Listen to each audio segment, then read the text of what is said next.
live here on JCTV for the Slide Job Racing League Crescent Sock Shop 200 at Nashville SuperSpeedway. I'm Josh Copperl. I'm joined by Dawson Allen. How you doing, Dawson? Josh, I'm doing fantastic today, let me tell you. And I'm excited for tonight's race here at Nashville Superspeedway. It is a concrete track that can eat your tires pretty quick. So it's going to be a battle for a lot of these guys with this next-gen car to see if they can't make this work and work out some strategy to get through this race without having any issues to get to the checkered flag. Yeah, this is a newer track to what these guys are probably used to running anyway as well. So, taking the next-gen cars to them and really trying to get used to this track anyway, it's a combination that, we could see some very interesting racing tonight. Yeah, it should be exciting to say the least. It's going to be a big battle for a lot of these guys to make it through this race unscathed without any issues. But as we watch qualifying underway here, Zach Probst has set his second lap. It will be his fastest lap. A 30.047 puts him on the pole. Meanwhile, Zachary Wareham just completed his, as did Brian Dees. They are unable to top that 62. So as of now, Zach Probst on the pole here at Nashville. Dalton Kilroy looks like he's completed his third lap. That'll put him second on the boards. William Turnbull is going for his second lap here up to speed.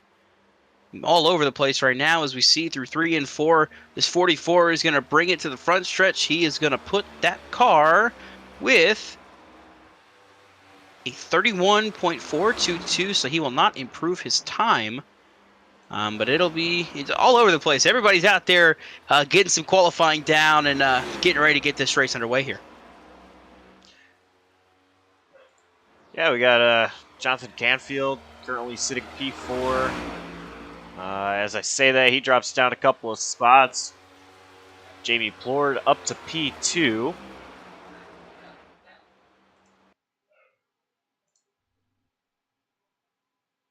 Looks like Canfield still out there. Bridger Olson just put a lap down. P2 for Bridger Olson. Probst still top spot. So far, looking like the early favorite for the pole. I was getting ready to say, though, Josh, that 02 put that lap down as his first lap. That was a 30.063. He was blazing faster his first lap. Did you see the second lap? He was faster, but he loses it out of 4. He's going to just slow it up, nose the wall. He had the best chance of dethroning Zach Probst there, but all in all, unable to do so. He finds himself sitting second as of right now. Zach Amon. P11 so far. Coming out of 4 for his second lap. Hits the wall. That's going to invalidate that lap. New pole sitter. Just as that happened, Ben Lacey has just taken the top spot. 6/1000ths of a second over Zach Probst. Noah Mayeri currently P7. Off turn 4 for his second lap. P3.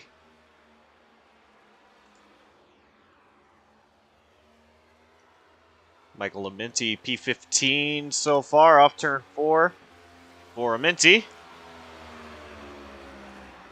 Amenti is going to improve to 13th. Luke Knupp is coming off of 3 and 4 for his first timed lap, a 30.804. That's going to put him all the way back in the 15th spot. But still a chance to get another lap down. Derek Paulson also currently out there qualifying.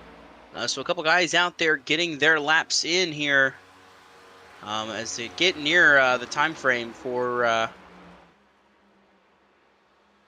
qualifying to be over.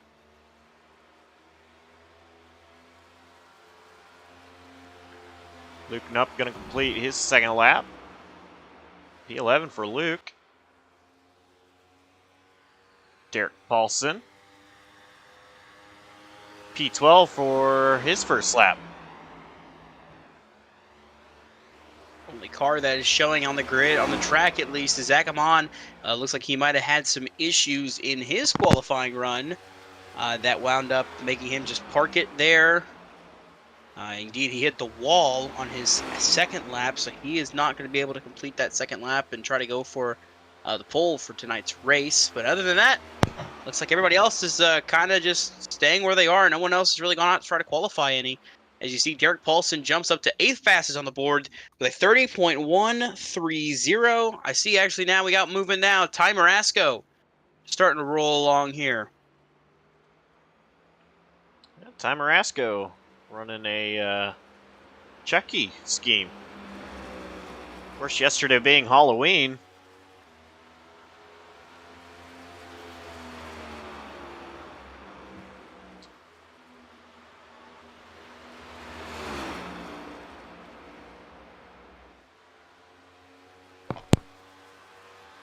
They caught the wall there going on that outlap there. Ty Marasco did, but other than that, able to keep it rolling and try to start that first timed lap here for the driver of the one car.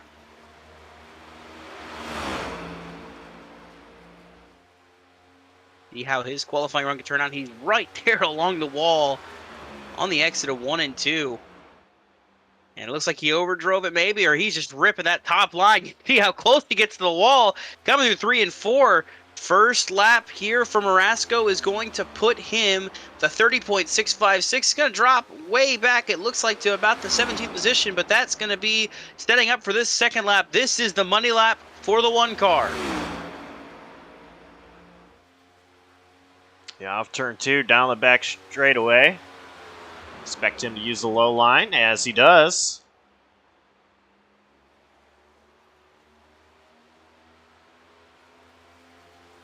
As he comes to the stripe this time by, it's going to be a 30.204. That's good to improve to a 13th place starting position for that number 1 car. See another car, looks like they're rolling now, is the 21 Austin J. McGill, currently rolling down the backstretch, getting ready to go start his first timed lap here of the event. So far, 19 cars have turned a qualifying lap. We've got about, make that 7 or 6 that have not turned a lap. McGill will change that when they set their first lap. So that will leave Lukens, Locklear, Cruz, Sparling, Parker, and Atkins that have not set a qualifying lap. Or actually, it looks like Caden Atkins did set a couple laps, but both were invalidated due to possibly hitting the wall or any kind of incident points. So neither lap counted, but a 30.316 was what Caden Atkins ran. That would have been good for about, make it 14th at the time. Off turn 4 for Austin J. McGill. And P17 so far for McGill. If I'm remembering correctly, Austin J. McGill did win the pole at Pocono, a bigger track, much different than here at Nashville SuperSpeedway. But he did have a pole at a bigger track. Off turn 4. Probably going to be faster.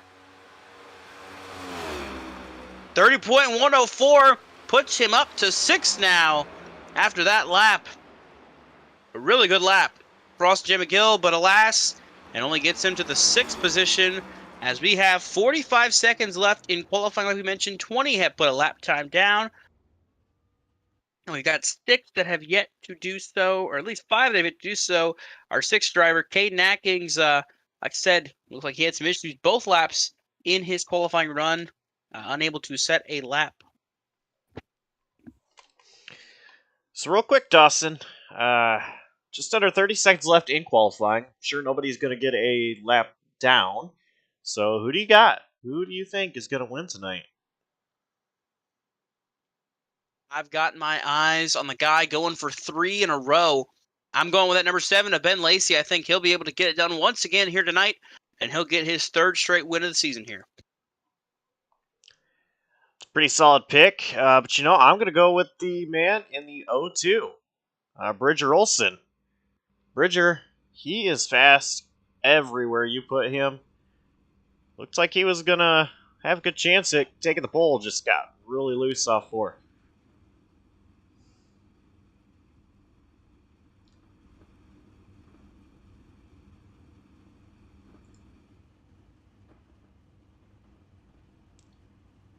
Well, Josh, what do you say we take a look at the starting grid here for tonight's event here at the Nashville Superspeedway? Yeah, absolutely. Starting on the front row, on the inside, pole winner, Ben Lacey. To his outside, the always fast up front qualifier, Zach Probst. Noah Mayuri will start P3, and Bridger Olson to his outside, P4. And Anthony Marshall will start 5th.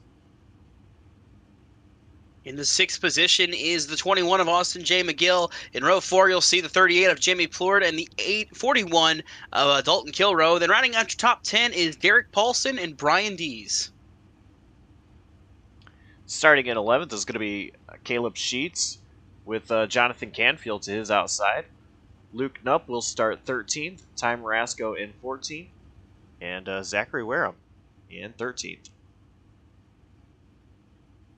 Actually, Zachary Wareham is 15th, Josh, but that's okay. Starting back there in 16th is Michael Thorpe Jr. Alongside him is Michael Giaminti there in 17th. Brett Bennett back in the 18th position, and then rounding out the field in the top 10 in the first 10 rows, I should say. Excuse me. Zach Amon in the 54 and William Turnbull in the 44. They were the last drivers to have set a lap time. And we go to the back half of your grid. It's the 3 of Dylan Parker, the 46 of Dane Cruz make up row 11. Row 12 sees Caden Atkins and Blaine Sparling. And rounding out the field in row 13, Jacob Locklear and Robert Lukens. Looks like everybody has made it to the grid. Nobody's skipping out on this one, so we're going to have a field of 26 here tonight.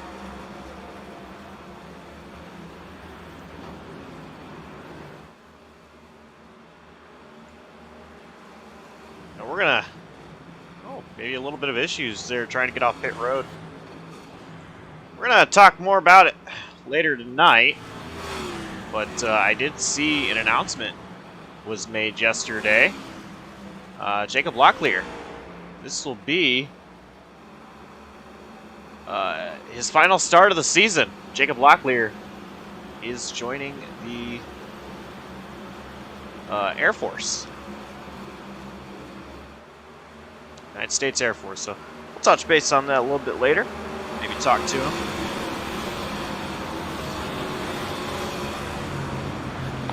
But we are about to go green. Dawson, the pace car is in pit road. Ben Lacey sitting on the pole. He's going to go once the green flag is displayed. There it is. Green flag is out. We're green here in Nashville.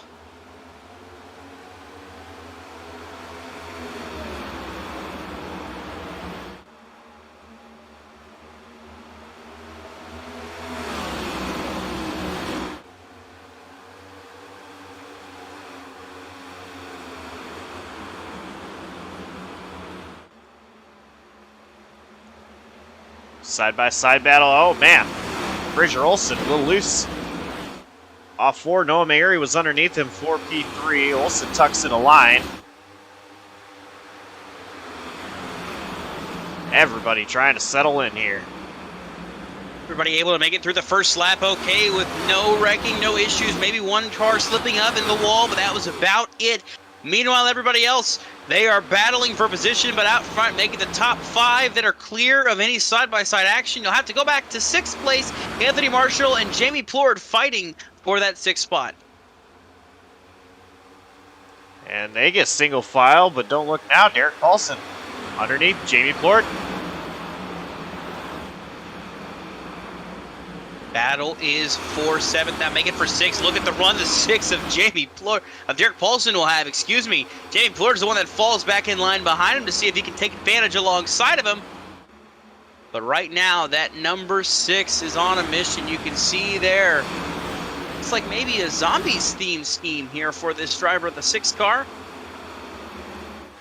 As he heads down the front straightaway, heading into turn 1 once again.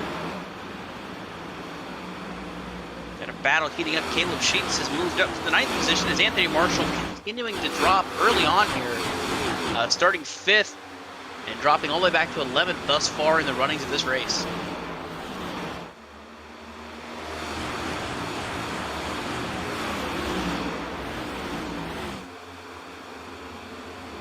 See up front, Zach Probst, Noah Mayuri, side by side for P2. And Bridger Olsen just sitting back, watching these two battle side by side, waiting to make a move. Advantage Zach Probst. Bridger Olsen following Probst in. No Mary, he's going to just tuck in behind Olsen.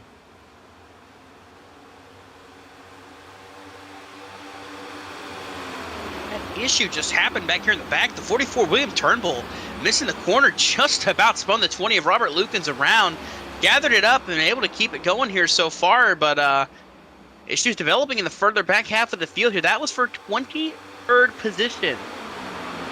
23rd. And almost brought out our first caution of the day, but they keep it going here as we have a battle now heating up and now cooling off already. Kilrow shoots by to the 10th position.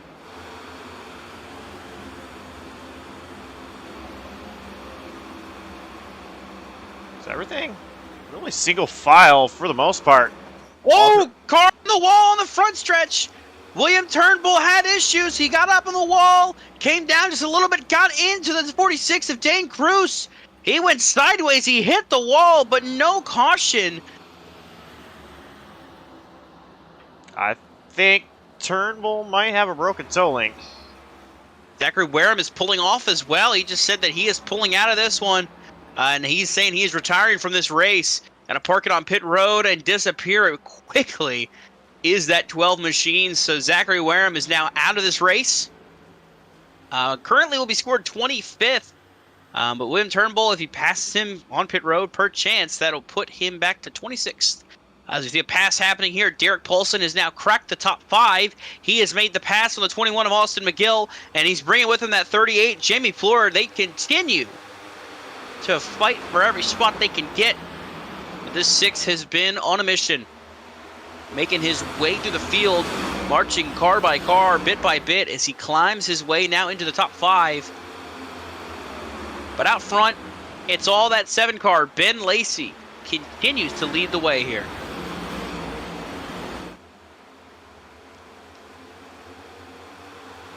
Side-by-side battle for the 6th position. Brian Dees underneath Austin J. McGill.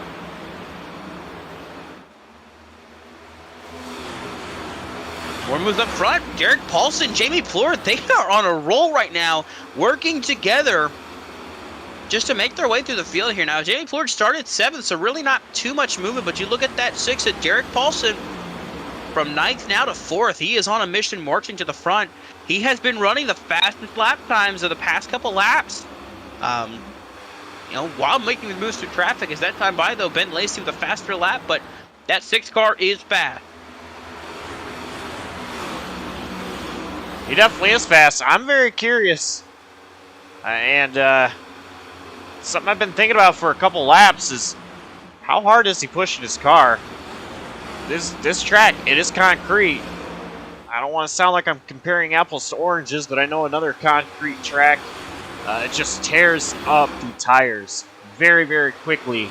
And that being Dover, was Monster Mile. This track being a concrete surface rather than a paved or asphalt surface like we're used to seeing, is it going to affect his tires a lot more? Is he pushing too hard getting through this field? And this kind of track can tear up equipment quick. It can wear the tires out very fast as we're getting to lap 13 this time by.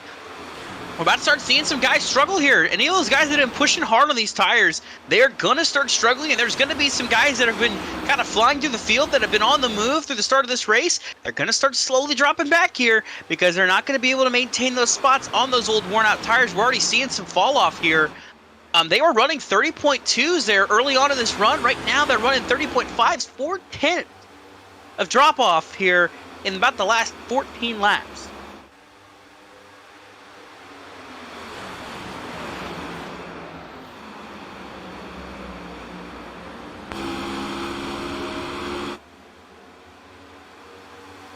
Bridger Olsen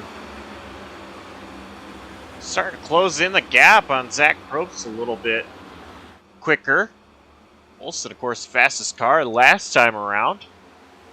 But notice, too, look ahead. Both of them have been closing on the race leader, Ben Lacey.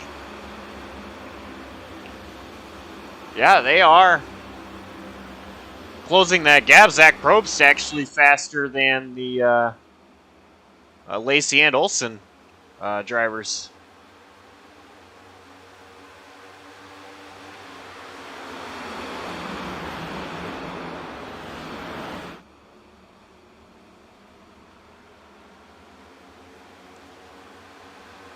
He's top 3, pretty much under a blanket. A small gap to 4th, but it's not that big. Jamie Plord heating up. Derek Paulson for that 4th position.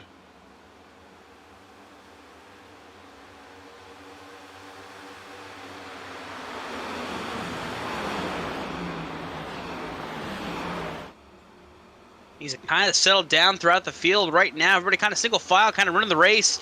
I see one move being made here. This is back for 15th. Caden Atkins passing Zach Amon.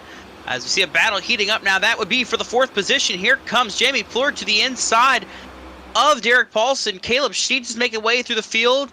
And somebody else that I'm noticing is making some moves, but all in the wrong direction. Or at the very least, it seems like it started off in the right direction, but now going south. Brett Bennett, he is back to 21st. Battling now with 20th, I should say, for Jacob Locklear.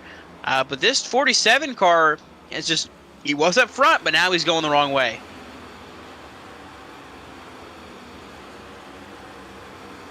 I believe a little bit of wall contact from Zach Amon on corner exit of 4. Amon, P16 right now.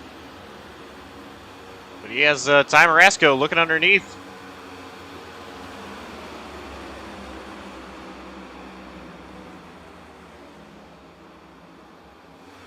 And now Minty is there as well. Minty looking to take position away.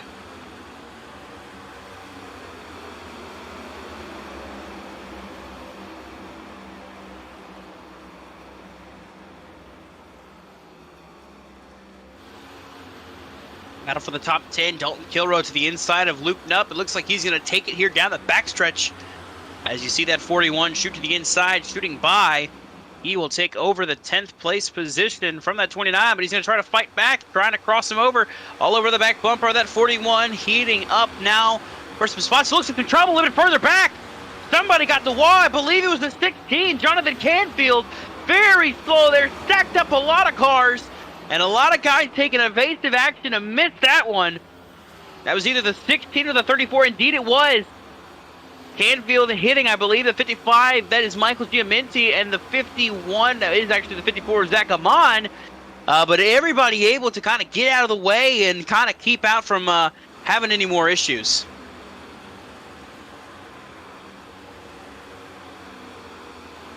Man, this Canfield struggling to turn now. You saw the way he got off turn 4. It just looked like it didn't want to rotate. Yeah, he had a pretty good hit with the wall. I wouldn't be shocked if that car is just not turning as well. Meanwhile, looking up front, again, a battle for 10th, heating back up. Luke Knupp has not given up that position yet. Side by side still with Dalton Kilroe. And there was a little bit of contact the corners before. They were side by side on each other's door. Kilroe over the radio apologizing, saying he didn't know he would have been that tight to him. But right now, they are not giving an inch here. That's just for the 10th position.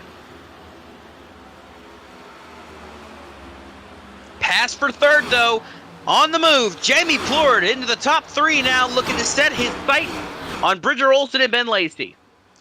Yeah, I was actually just going to mention how Zach Probst was passed by Bridger Olson a couple of laps ago. Probst dropping a couple of positions here.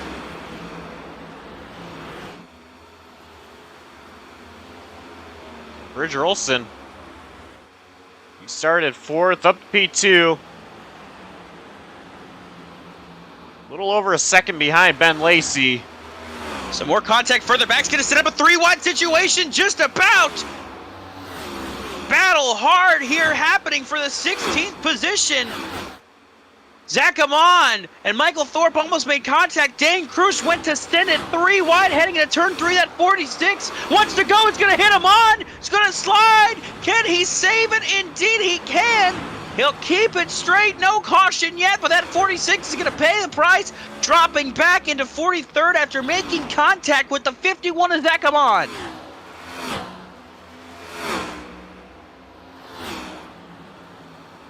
I'm not really sure what I just watched there. See if I can get a replay. Whoa, more contact! Jacob Locklear got hit by Dylan Parker, who saved it on the front stretch. Everybody everywhere having some issues with grip now as we see the tires are wearing. A lot of struggles for a lot of these drivers to keep their cars straight and to keep it off each other.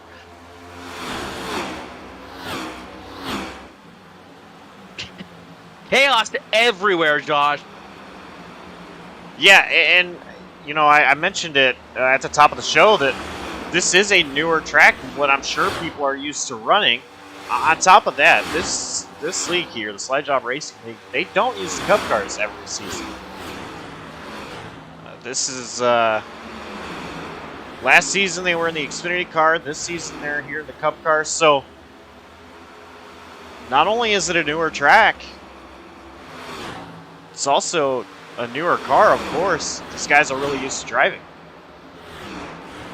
There was some contact down the front straightaway in this battle here for what would be the 11th position between Caden Atkins and Dalton Kilrow. Contact on the front stretch has led to the 2 car getting out ahead, and the 41 dropping back to 13th. But, you know, like I said, it's all about the struggle to find grip. You're trying to find every inch you can where that car will stick and stay. But you're just sliding up the track, and, you know, if someone's up top, if you're not able to hold that car down, somebody's going to slide up in. You're going to get slid up into. That's just what's going to happen. But, you know, everybody's just struggling for grip, struggling for anything they've got. I'm not sure how many tires we have in this race tonight. I believe it is 4 in the pits. So, you know, some guys will end up coming to pit road here sooner rather than later, I would think, maybe to get their first stop of the night, get that fresh set of tires, and feel better about this race car. And you are right about that. 4 sets in the pits. 5 total. Set they start with being the 5th. 122 laps to go right now where they're at. Only 29 laps into this race. So these guys, they've got to take notes of how their car is handling right now and see how they can put that into later on so they're not having issues like they're having now. Oh, but you know what some of these guys are thinking? They're hoping that they have somebody else behind them wreck. They're hoping that somebody else back there further back has an issue, hits somebody else, causes a caution, and therefore they can take advantage of it, and they can try to see about getting that first pit stop done under caution instead of having to worry under green flag condition. Yeah, I personally would feel more comfortable doing a pit stop under caution than trying to manage under green, especially with how slick these tires are. Oh, looping up in the wall there. Double battles happening here. Battle happening for the 6th position, or the 5th position, excuse me, Zach Probst, Caleb Sheets, who just got the wall there behind Garrett Paulson. I believe a little bit further back here, Caden Atkins, Ty Marasco, and Luke Nutt battling. That is for the 10th position. You see Atkins going to the inside and Nutt trying to peek. He gets a little loose there, can't quite make a move. Going to stay in line behind him.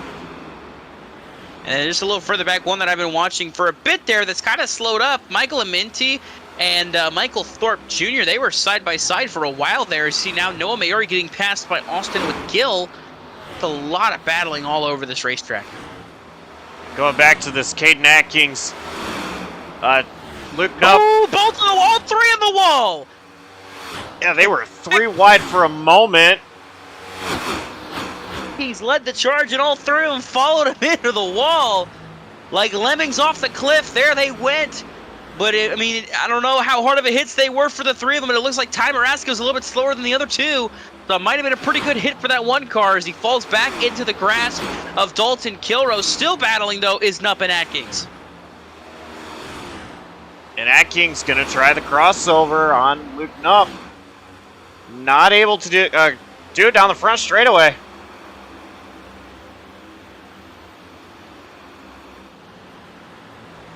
Oh. Almost got the bumper. Did Caden Atkins on Luke Nupp. All over the back bumper. Trying to let him know that he wants to spot, he wants to go. Which, that 2 car has been on the move, starting 23rd. He is up to 11th right now, so he's been one that's been able to make this work on these tires. But as we mentioned tires, let's talk about that fall off again. Over a second and a half is the difference of the wear. Ben Lacey's last lap he just ran was a 31.763. Compare that to his best lap time. That was a 30.175. So definitely a lot of fall off here as we get into lap 35 this next time by. See the battle happening here. Ty Marasco is past Luke Knupp. Now he's bringing Dalton Kilrow along with him. I think Luke Knupp might have just touched the wall off 4. Marasco, though, was trying to look under Atkins for that 10th position. Wasn't able to. Atkins. Still is. Yeah, Atkins, I think, washed up the track just a little bit.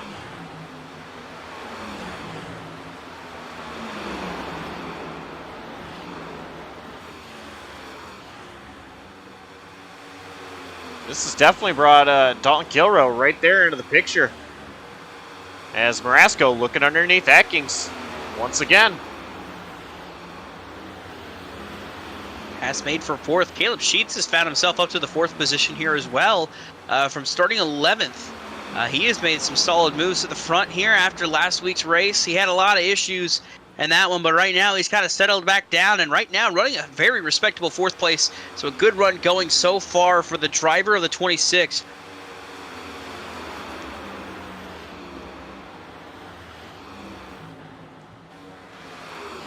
Battle for the lead is starting to heat up just a little bit. Still a second behind, but Bridger Olson, he has been faster than Ben Lacey for several laps. I've been watching the lap time. Bridger Olson finally under a second on Ben Lacey.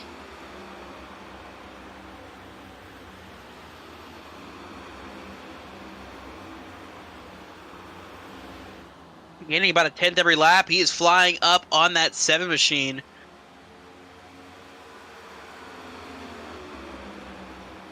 Absolutely making moves to get to the front. It's crazy. I noticed Olson started to reel in Lacey, and then it just kind of stalled right around a second of a gap between the two. And here, Olson has just started to reel in Lacey a lot quicker than I was really expecting him to. Once again, Olson, fastest car on the track.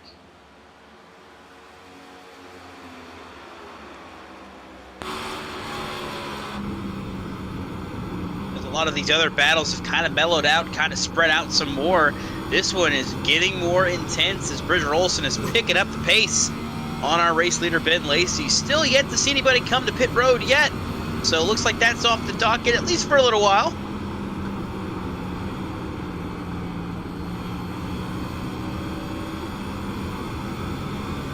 Riding on board with Bridger Olson, and see on the dash, he's going down to 4th gear in the corners, and then upshifting into 5th down the straightaways.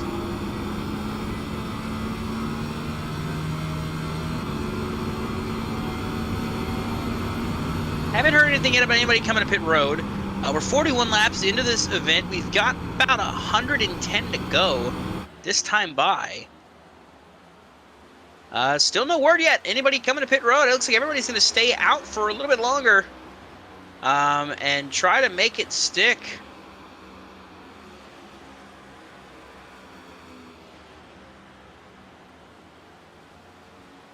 Bridger Olson within 0.2 of a second now on Ben Lacey.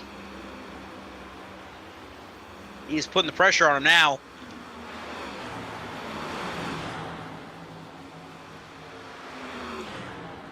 Ben Lacey trying to find a way. Keep Bridger Olson behind him. I think Lacey feels the best way is to stay right there down at the bottom, wrapping that yellow line all the way around the corner.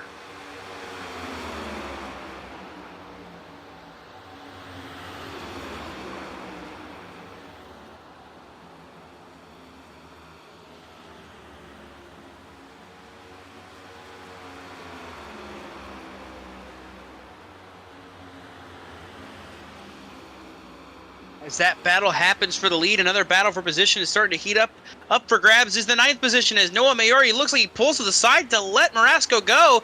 Hearing some conversation, Zach Probst is coming down pit road. I believe he's going to pull some more with him here, but the first one to blink, Zach Probst will pull it down pit road. He is the first on, and he might lead a pack of cars behind him. He's going to feel like Superman here for a few laps with those fresher tires.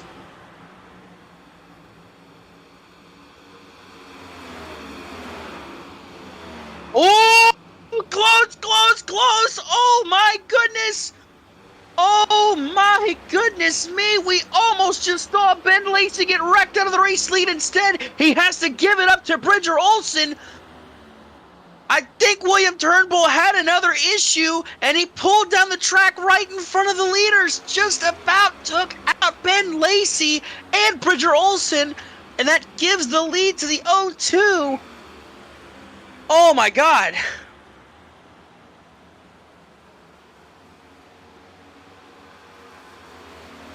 The 44 just shot into the wall through 3 and 4. I want to see if I can get it on board to see how close that one was for our race leader.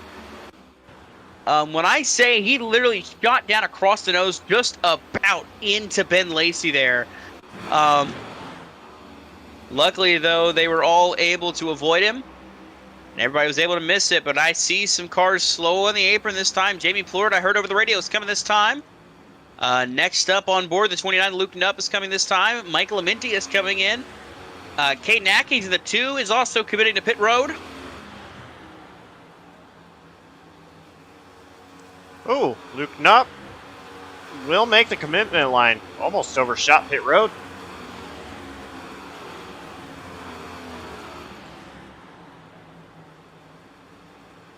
All he needs to do is to miss pit road. Zach Amon pitting in this next time by.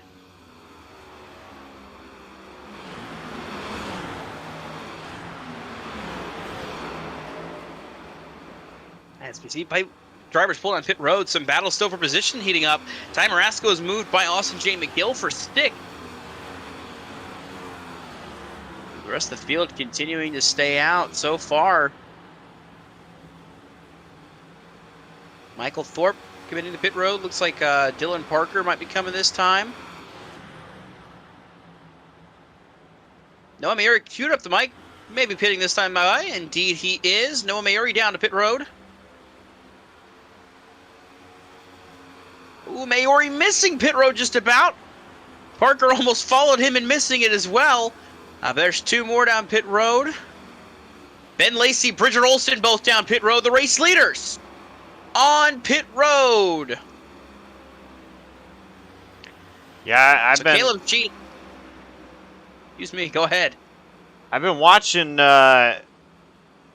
pit road entry, and a lot of drivers looking like they're gonna miss it. Saw one driver clip the grass.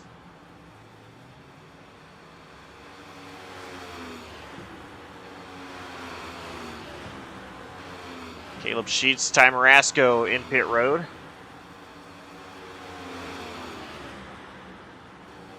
These, I believe, 5 that have hit the pit.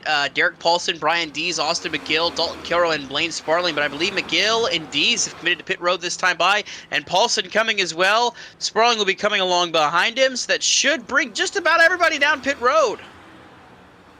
Maybe one last one staying out. Dalton Kilrow is going to stay out an extra lap compared to the rest of the field. Is everybody else to pit road? No, Austin McGill staying out. Did he mean to stay out? In fact, he didn't. I don't think he got down to pit road enough time. He missed the commitment, so he had to stay out an extra lap. So McGill's going to lose whatever advantage he would have had unless he ran out of fuel here. I'm thinking he ran out of fuel. Slow on the back. Coming through 3 and 4. He's going to make it to pit road, I believe, but going to be slow in doing so. Dalton Kilrow, however, is staying out. So I gotta wonder when he'll be coming to pit road. And answer my own question, he's coming this time by.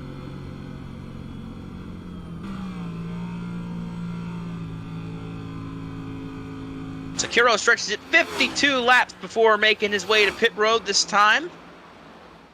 With that, that will hand the lead back over to Bridger Olsen, excuse me, Ben Lacey, and Dalton Kilrow just missed pit road as well. So Kilrow is going to miss pit road. He's going to have to make an extra lap, and all the benefit that would have been of pitting late is going to be gone after missing pit road. He'll have to make another lap here as he drifts up the track. He's got gas, but I mean, just missing the corner there.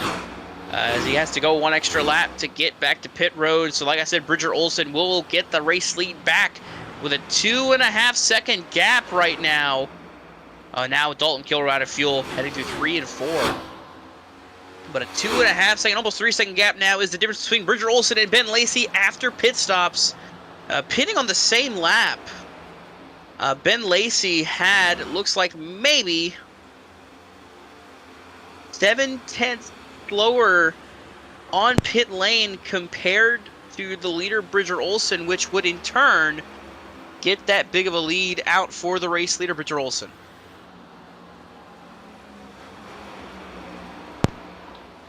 Now look right here.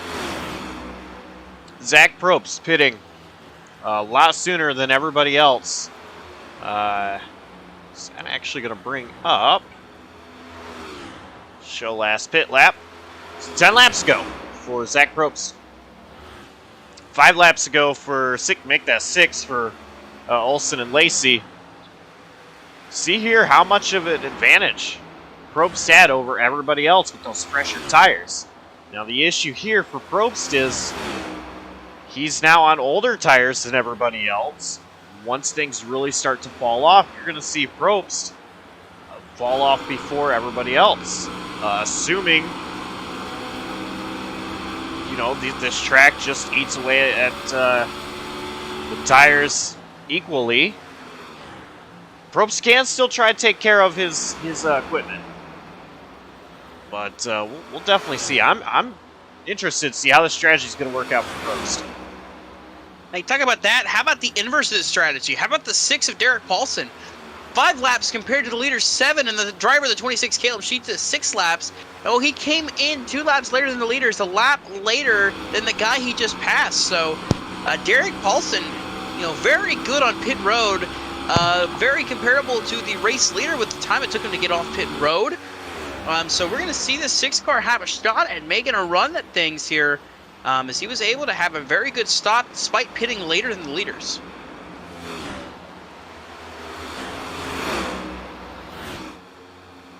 Pass to Jay McGill. 1 lap down right now underneath Jamie Plord. Not happy with him over the radio. Yeah, not for position. Plord is not happy over the radio with that 21. Plord does have a position right in front of him, and Caleb Sheets at 26.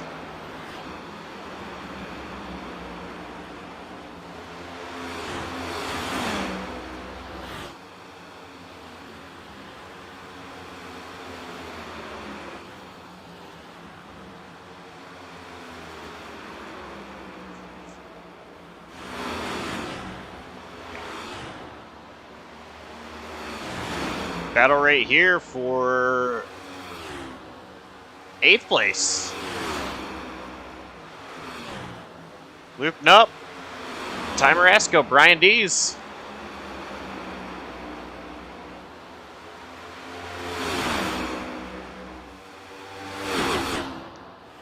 That 1 car.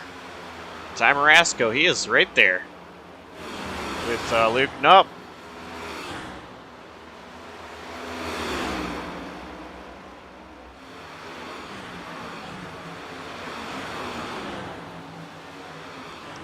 Rasco trying to find a way to get around that 29.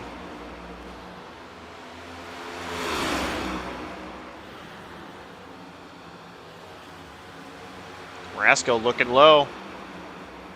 Rasco will have it in 3. Gonna pull along the 17 of Brian Dees now. He's gonna try to make a look at the inside of the 29 car. Dees not able to make a move. And he might have it here, entering 1.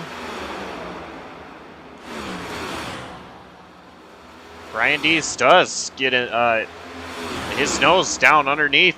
Luke Nupp will complete the pass out of 2. Brian Dees right there with Ty Marasco. Can he get himself another position as well?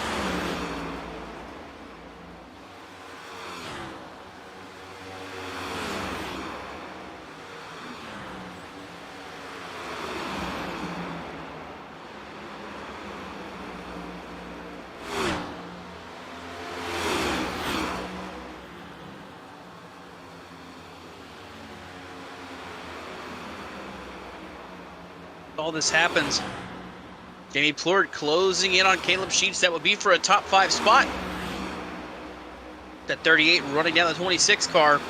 Seeing if he can make this move. He's trying to set him up here. He's running a little bit higher through 1 and 2 as Brian Dees gets by Ty Marasco. A little bit further back. And everybody all over the racing surface is battling for every position they can get.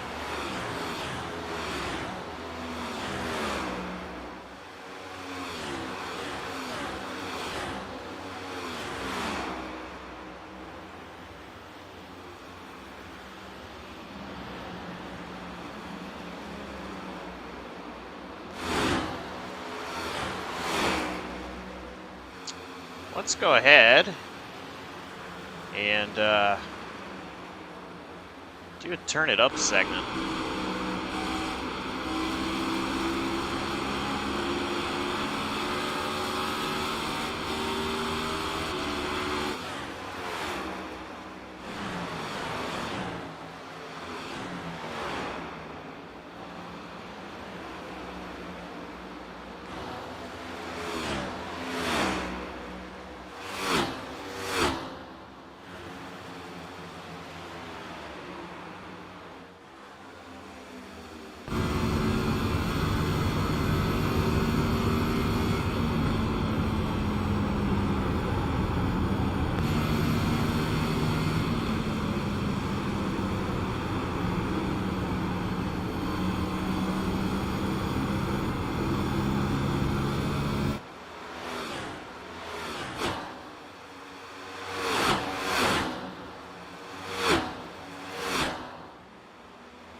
And this is, of course, the Slide Job Racing League from Nashville, the Crescent Sock Shop 200. Crescent Sock Shop, American made, American strong. Crescent Sock Company. And if you go to their Retail store, crescentsocco.com. You could get 20% off using promo code Nashville 22. While we were in the Turn It Up, the 84, ooh, contact Brett Bennett and Robert Lukens just ahead of race leader Bridger Olson. But I was going to say Jacob Locklear, the 84, I don't know if he was trying to get to pit road or what, but he got slow on the bottom of 3 and 4 and then spun it into the grass. So the 84 is now marked 2 laps down, but I'm seeing some issues with lap traffic here for the 02 of Bridger Olson, trying to navigate the 20 of Robert Lukens and the 47 of Brett Bennett. So come to the inside of these two drivers.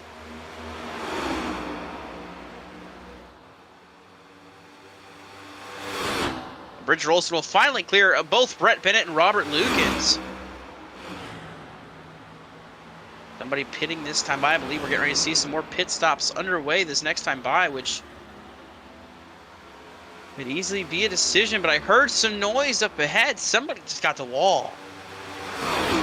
Not too sure where at, but I heard some noise like something rattled.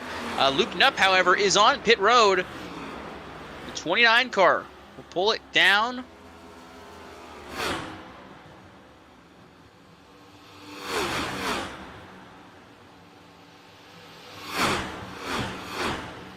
A little surprised to see Luke Knupp down pit road this early.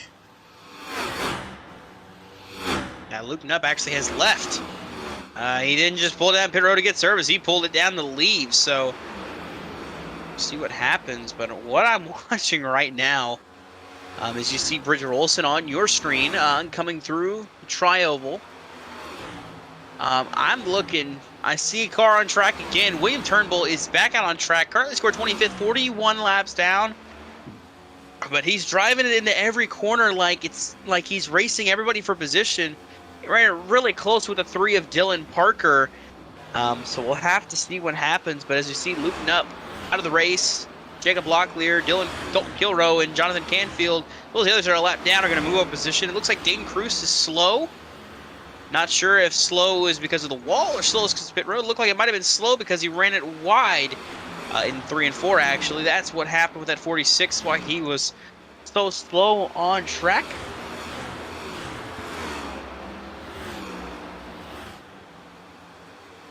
Going to lead to a lot of issues, though, for the race leader. All this lap traffic he's about to start catching. He's going to have to navigate it efficiently to make sure to hold on to that 4.5-second race lead.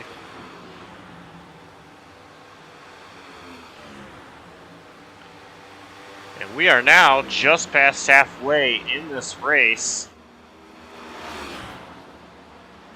Still a long way to go. Bridger Olson. He has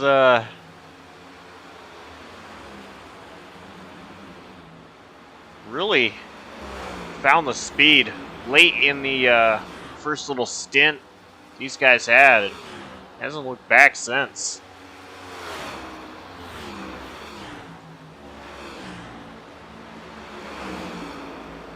Battle for 7th place, Ty Marasco, Brian Dees.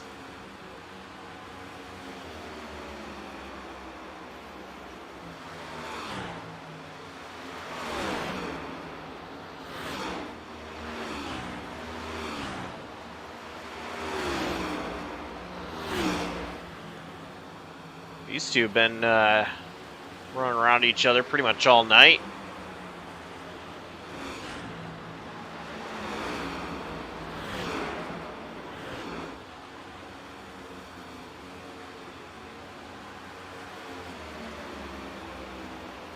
Ty Marasco there, trying to fend off teammate there, Brian Dees, in the battle for 7th. Running tight right there, nose to tail, excuse me, as the battles continue on throughout the field as the tire wear becoming a factor once more. Everybody trying to hang on tight and get that car on the track in one piece. Another battle we have going on. Derek Paulson has caught up to Ben Lacey. Paulson looking to take away that 2nd position. You were talking earlier when we were mentioning the tires. A couple laps of a difference those couple laps, they are still proving to work for Derek Paulson right now. Yeah, I mean, I tell you, he's been fast. I wouldn't be shocked if that 6 car can find a way, not by Ben Lacey, but also even due to the front of the lead. He's been running some really good, really solid laps here for these tires being worn out. Bizarre's big spinning on the front stretch, however, into the grass. May not result in the caution. Caden Atkins just got turned off of turn 4. I believe it was the 3 of Dylan Parker that got in the back of him, spun him around. He's going to get it back going, though. So far, we're going to stay green. Oh, my goodness. Was that the race leader, Bridger Olsen? He just almost hit.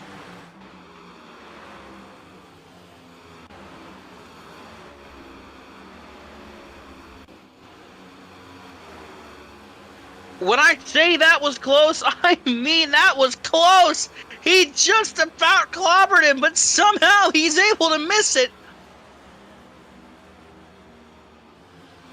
Definitely the kind of moment where you're hoping you're wearing some brown shorts for that one. Oh my goodness, that one was terrifying. And watching the replay, I'm not sure what happened to Caden Atkins, if he towed it to pit road. I think he hit all F4. I think because he's gone from the session. He has left the session. Got turned by the 3 and immediately left after that parking. After pulling off, he left the session in a heartbeat. So wouldn't be shocked if he just hit that Alt F4 combination and got himself a free trip out of Nashville. Meanwhile, though, 5.7 seconds is the gap between first and second, and it's only 0.3 of a second between second and third. Lacey and Paulson still right there with each other.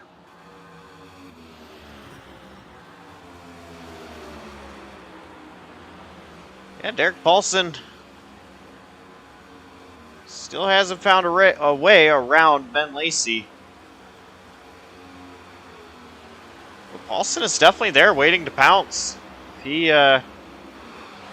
get his nose right underneath Ben Lacey, or wait for Ben Lacey to maybe slip up a little bit.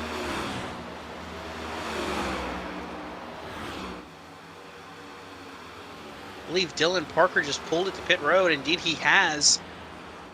So another car on pit road now. Could be the start of the cycle.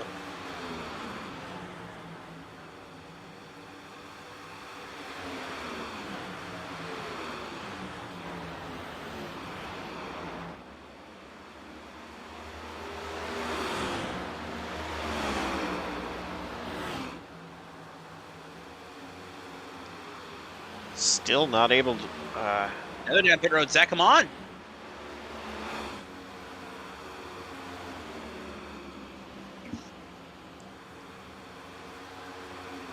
Well, I was gonna say something completely different here, but going back with the pit road cycle here, I wonder when Zach Ropes is gonna come down pit road. He started the cycle. He was P3 once everything cycled through, currently P5. He might have to go a couple more laps here. Just kind of get a little bit more even with everybody.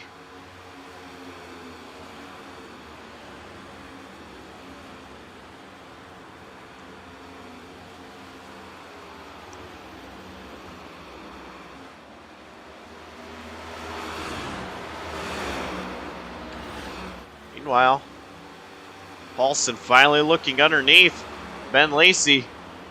Lacey's going to shut the door going into 3. Yeah, Lacey is in full protect mode now from the 6 of Derek Paulson. Doing everything in his power to hold him at bay and keep him behind him.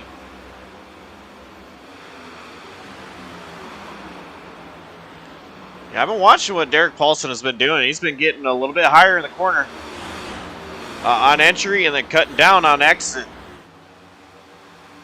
It's affecting his time entering the corner to stay with Lacey, but it's definitely helping him down the straightaways. Still not able to get that pass on Ben Lacey. Here might be the best opportunity. He's looking low. And He's Lacey trying to do it. blocking that run, not able to. Paulson gonna take that position away. P2 for Derek Paulson. As Paulson moves to second, the question has been answered. Zach Probst is on pit road now, this time. As is Michael Amenti. Actually, Amenti didn't make it the way he wanted to. Sliding and hitting the inside wall there. Made it to pit road. Not really how he wanted to get there. We learned already this pit road, it can open up mistakes.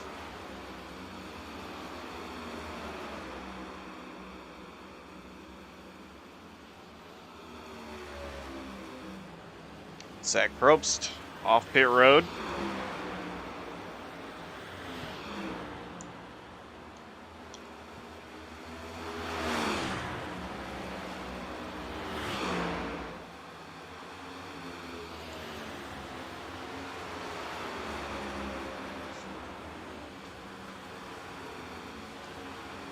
Oh, whoa, whoa, whoa!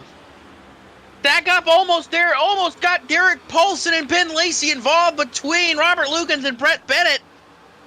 Battling there in a 1 and 2. That 20 had to get on the brakes. The 6 had to get on the brakes behind him. Just about stacked up the second and third place cars.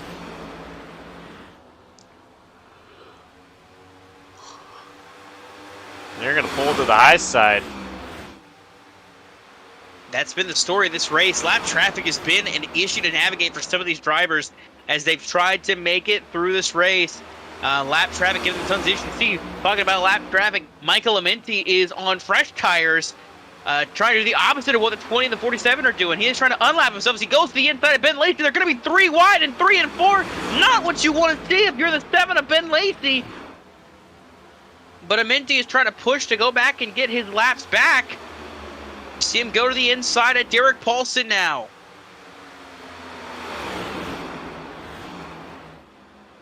As he'll fly by our second and third place drivers. Now Lacey looks to clear the 47 of Brett Bennett. But I'm noticing nobody's pit yet. Nobody's coming down pit road yet. Caution! Caution! The 3 of Dylan Parker. And the 2 of Caden Atkins.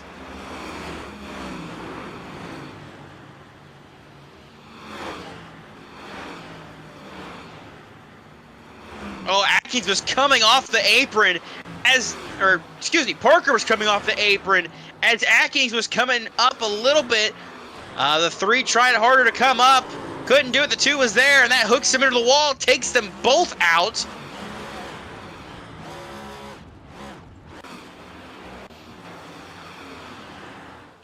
I believe we have a car that is out of gas. Indeed we do. Jamie Plord, 48 laps into his run. He is out of fuel.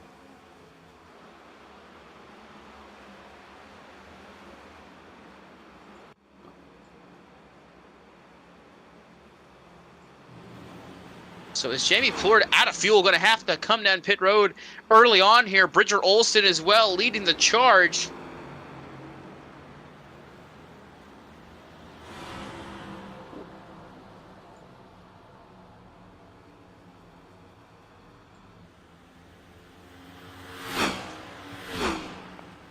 As the field is getting their pit stops done.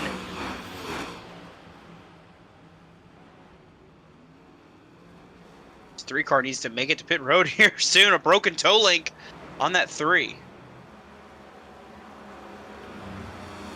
That's crazy. We went almost this entire race without a caution coming out. This is the first caution of the night. Yeah. I'm very surprised Dylan Parker's still out there without coming down pit road so far.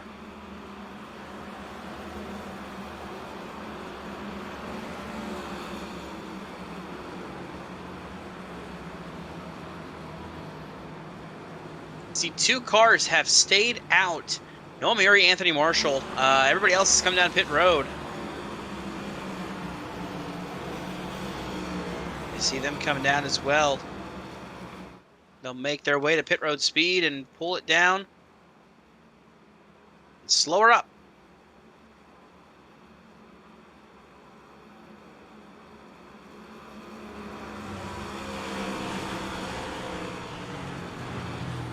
So with that caution, some of these drivers will cycle back to the lead lap, I believe, and get back in contention for this one.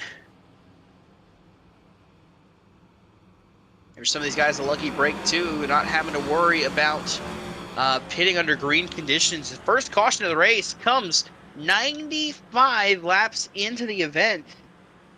So definitely a big thank you for some of those guys that were battling to stay on the lead lap, and they were struggling on those old tires, or at the very least, you know, just struggling to stay with the pack in the first place. But a lot of these guys able to come down pit road, get some tires, get some fuel, and get back out on track.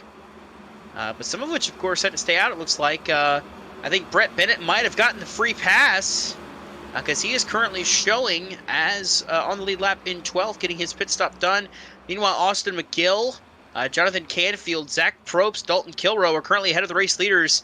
Showing is on the lead lap, so they are wave-around cars.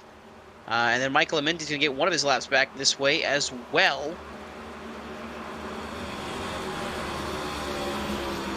But what I'm wondering, I'm seeing some guys coming up pit road again. It is going to be very close on fuel. You were talking about Jamie Ford running out of fuel. He had 48 laps. There's 53 laps to go in this race. Pretty sure longest we saw anybody go was 52 laps, and that was some major fuel saving. Yeah, that was Dalton Kilrow. Able to make it.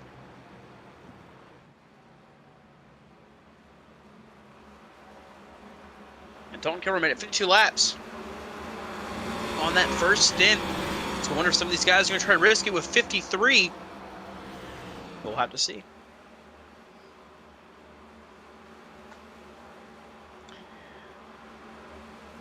Bridger Olsen, though, my pick to win. He's going to have to face a restart, and everybody around him on the same set of tires now.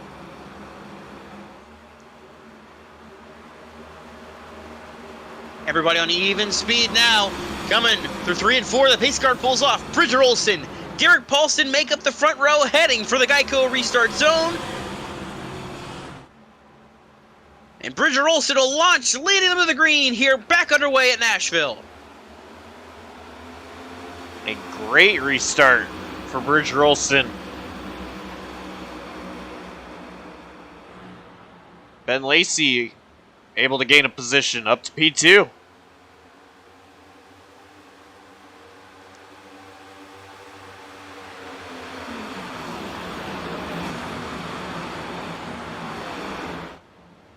And contact between the 34 and the 26. Michael Thorpe Jr. just got up into Caleb Sheets. Sheets now on the high line.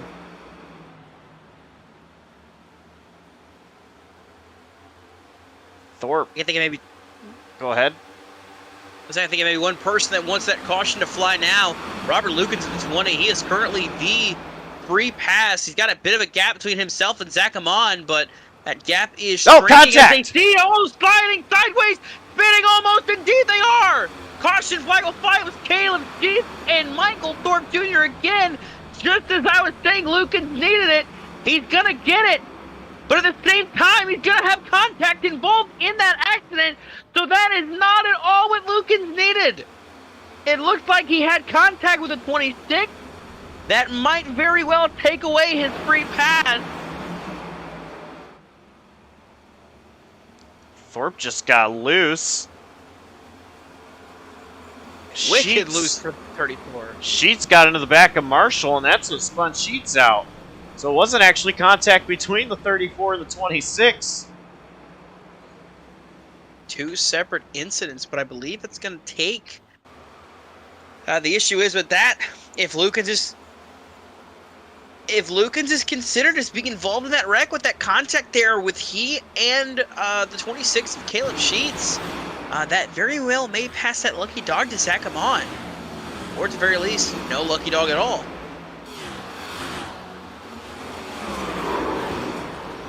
Very curious.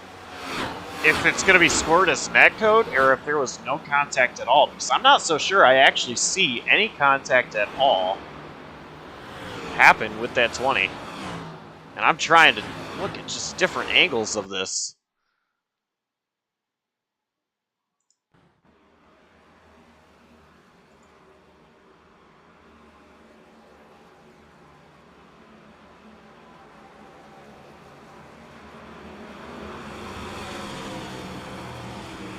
And it indeed is going to get it. Yeah, to Zach Amon. So tough break. Just anybody at home watching this that could be a little confused here. Thinking about comparing real life NASCAR free pass rules to iRacing here. Of course, in NASCAR, if you are the free pass, you get involved in the wreck, nobody gets a free pass. In iRacing, someone's going to get the free pass. But if you get collected in an incident, whether it's just a little touch, if you have this incident counter pop up, even if you get 0 incident points, because there are incident points which are scored, even if you get 0, but that thing still pops up, it's going to take your free pass away. You are not going to get it if you are the first car 1 lap down. It'll go to the next guy. In this case, Zach Amon. Now, something I want to point out here. Bridger Olson pit from the race lead there. He pulled Brett Bennett, Anthony Marshall, Austin McGill, and Dalton Kilroe along with him that time, as well as Michael Thorpe Jr. But, of course, Thorpe probably had to go get some damage and some new tires after that slide. But the rest of the field that came down with him, I wonder if they're pulling that off to see if that'll be just enough to make it on fuel. Meanwhile, we see the opposite end of the spectrum, Ben Lacey up front. Instead of pulling down pit road, this entire caution, it seems like he's been clutching in and just rolling the apron this whole time. You know, cautions are the best way to save fuel if you don't want to come in and pit. I have to say, sorry for cutting you off, but I have to say, I'm not so sure I'm against what Lacey is doing here. Yeah, going to his onboard, I mean, you can just hear it. You can hear how he gets in the gas a little bit and then is immediately on the clutch pedal. Puts a little gas, right back on the clutch, and he is just cruising along right now on the bottom, on the apron, saving as much fuel as he can. Like we said, 52 laps was the number that Dalton Kilroe made it without a pit stop. And he made it 52 laps all the way through with enough fuel to make it. So I wonder, you know, that was a 53 laps of green was the number we had. This is not counting for caution laps that we have, where we have drivers saving fuel and everything. So I think right now Ben Lacey is trying to make sure he can make it on fuel. Meanwhile, the guys that came down pit road, like Bridger Olson, Brett Bennett, Anthony Marshall, and Austin McGill, they can make it on fuel, I believe, at this point. I believe they are at a close enough window where they can save just a little more fuel under this caution, and they will absolutely be able to make it to the end of this race on fuel.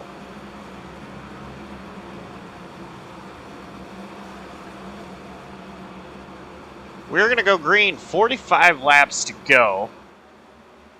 They say cautions breed cautions. We went over 90 laps before having our first caution. We've now had 2 since then. Now, if I'm going to bank on a series not to have cautions, this would be the series that I'm going to bank on not to have cautions. But that's not guaranteed, especially with the slickness of the track. The pressure's coming on. We're getting to the end of the race. We very well could see at least 1 or 2 more yellows before this thing is over.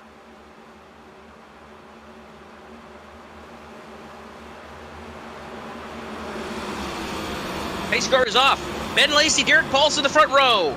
Heading for the Geico restart zone to get green once again. 45 laps remain here at Nashville SuperSpeedway. The green flag is back out. We're back underway.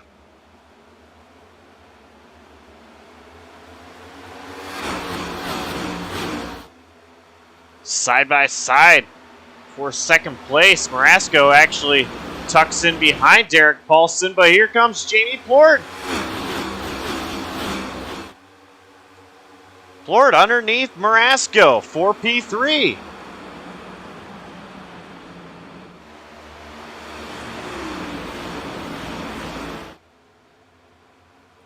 wrecking, big wreck in the background. Oh my goodness, Robert Lukens just shot to the outside wall.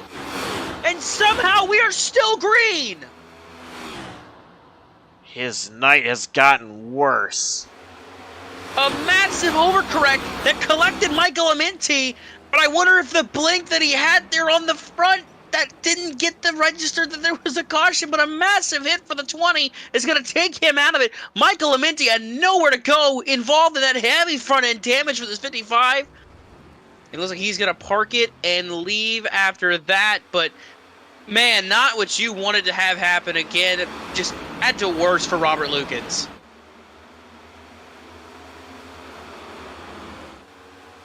Things are heating up. Derek Paulson right there with Ben Lacey for this race lead. Well, you talk about that. Bridger Olson is making moves to the back of the field, trying to at least, as he works on... Oh, wrecking! Brett Bennett's around hard in the wall.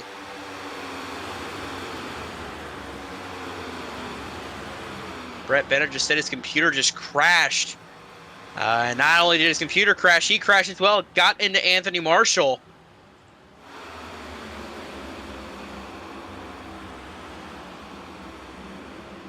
Still green. Brett Bennett. Massive hits. Yeah, very.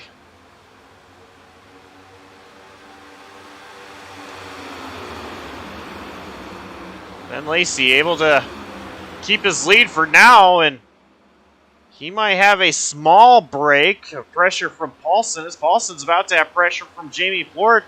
I say that, and Paulson right there back with Ben Lacey.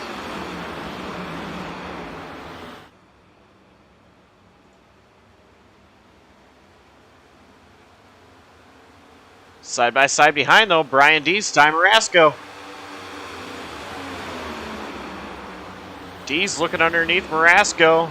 Dees going to have Bridger Olson right behind him, waiting to pounce.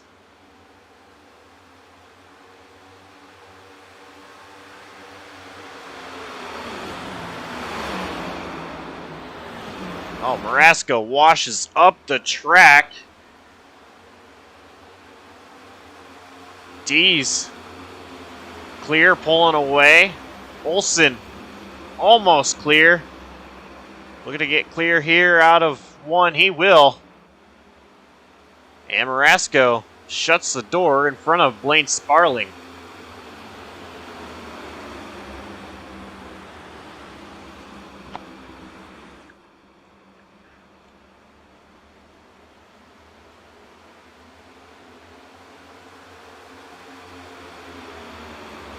Back for the battle for the lead. I think all three of these drivers are driving it very similarly, but Jamie Plord trying to look underneath Paulson, not able to make it stick. I think Plord had it for a moment, just couldn't get his car settled underneath the 6. Paulson, though, washing up the track a little bit.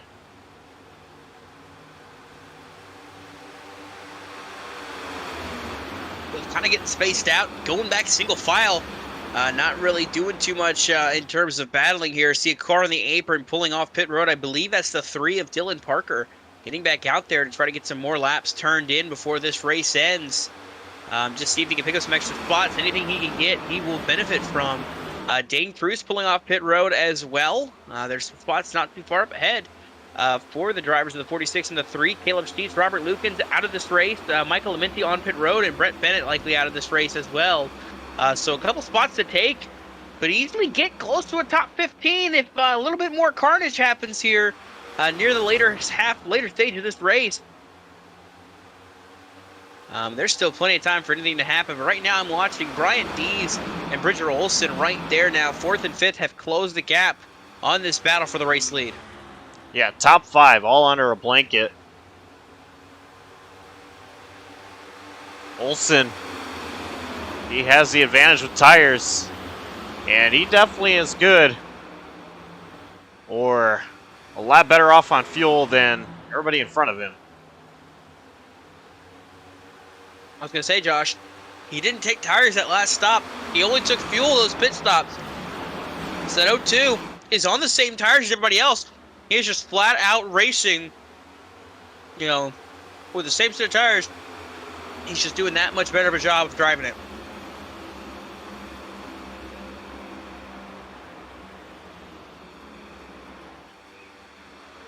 Well, Bridger Olson looking to try to pick these guys off one at a time. Ryan Dees up the racetrack a little bit. They're going to be side by side off turn 4. Olson going to take the position away. So there's one.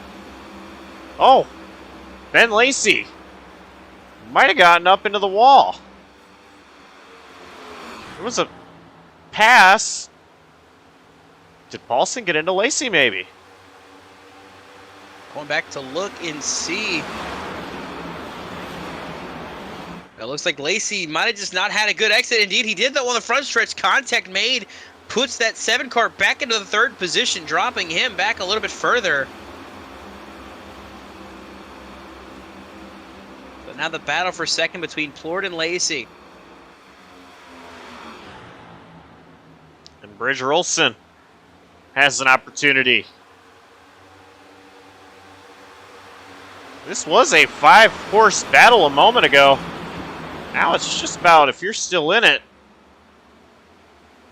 These guys all single file.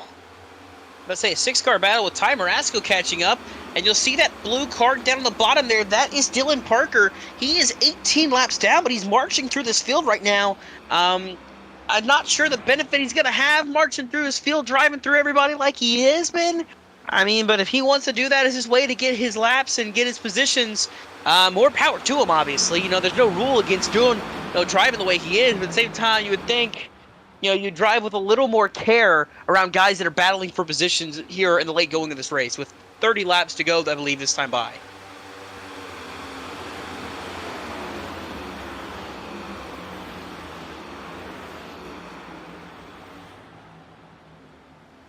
See some side-by-side back in the back. Zach Probst and Michael Thorpe Jr. are side-by-side on each other's doors, pretty much. You can see him further back there. Dalton Kilroy right behind him. He has currently scored 11th. These 3 all battling for the 9th spot. And right now, Probst is up front. Thorpe gets a little contact with them. Still battling here. But now up front, Dylan Parker sending it in the corner, getting really close to Jamie Plord.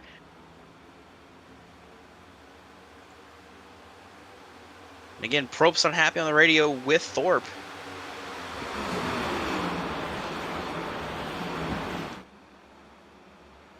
Dylan Parker still trying to cut through this field.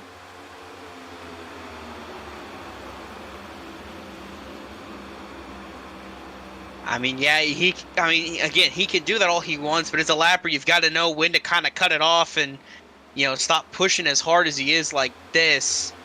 It's just not a good look, I would say, because if something happens and he ends up getting the wall or he gets somebody and it causes someone to miss out on this race because of it, it's really not a good look. And again, though, during each other, Thorpe and Probst, they've not been happy on the radio with each other, and now they're battling hard once again.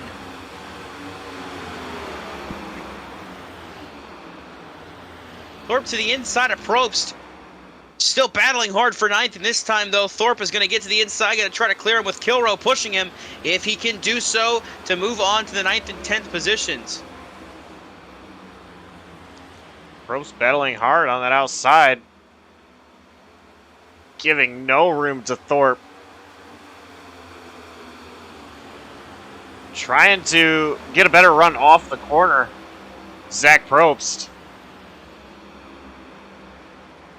If you're stuck on that outside, it is one of the best ways to try to make a pass, is just pinching them down there. Rasco, close contact with Bridger Olson for 4th. As right now, Dylan Parker, in his route to unlapping himself at least one of his 17, 18 laps there, pushed the 6 to the high lanes. That's going to open the door for Ben Lacey, Jamie Plord, and the rest of the top 5.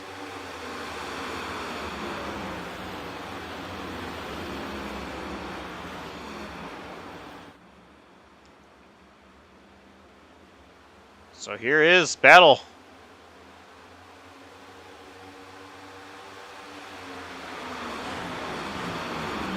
For second position with Derek Paulson just off the nose of Ben Lacey.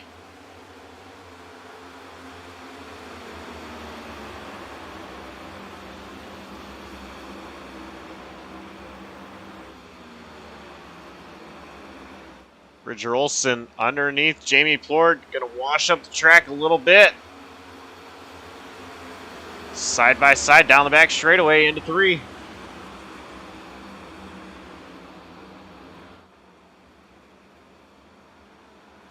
So Olson, P3 now.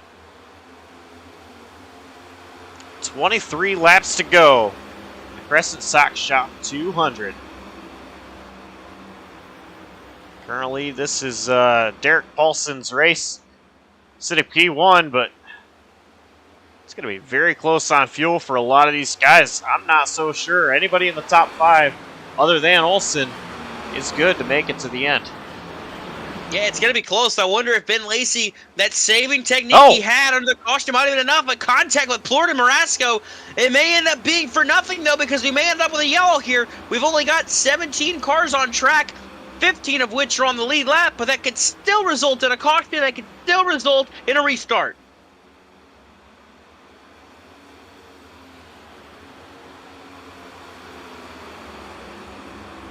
Yeah, here, again, the battle for second place. Plord letting Marasco by over the radio, said he's super tight, can't handle it, just go ahead and go. Thorpe as well making a move. He's going to go to 8th past Noah Maori in the 8 car.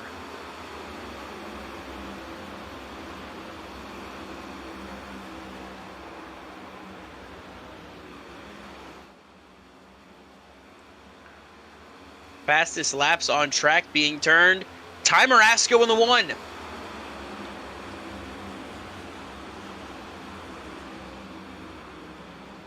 Yeah, Marasco ran a 31.54. Bridger Olson not far off from that time. Identical lap times for Paulson and Marasco that time.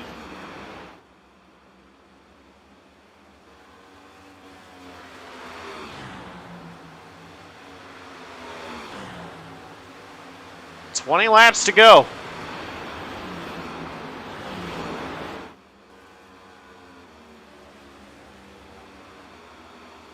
It's all about fuel. How much did you save? Did you save enough? We'll have to see. 19 laps remaining here. And doing my math, doing my calculations, it's going to be, I believe, 53 laps since Paulson and Lacey came down pit road.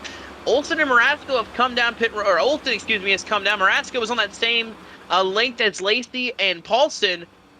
Jamie Plord 34 laps ago. Same with Brian Dees, so they're all kind of in that range. So we'll have to see if it pays off for anybody stretching it compared to that stop that Olson made to turn the top off on fuel. Yeah, if you look on the left side of your screen, laps since these guys last pit.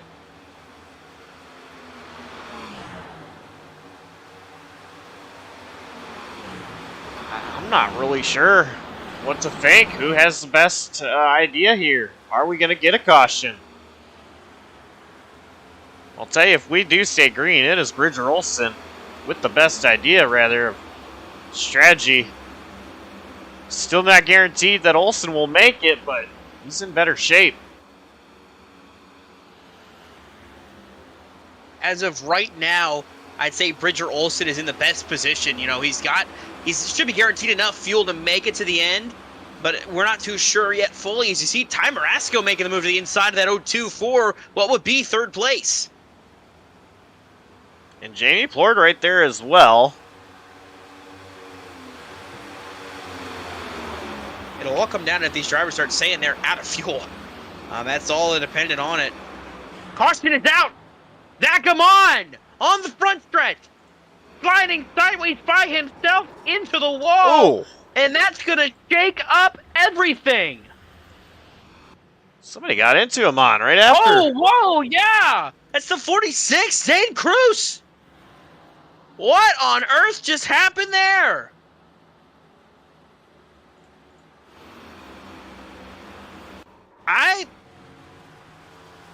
I'm not even sure what happened with the 46. He held his same line that entire way through the front stretch. I don't know if he thought Amon was going to roll to the bottom or if Amon was just going to... But I'm going to be honest here, Josh. I am flabbergasted.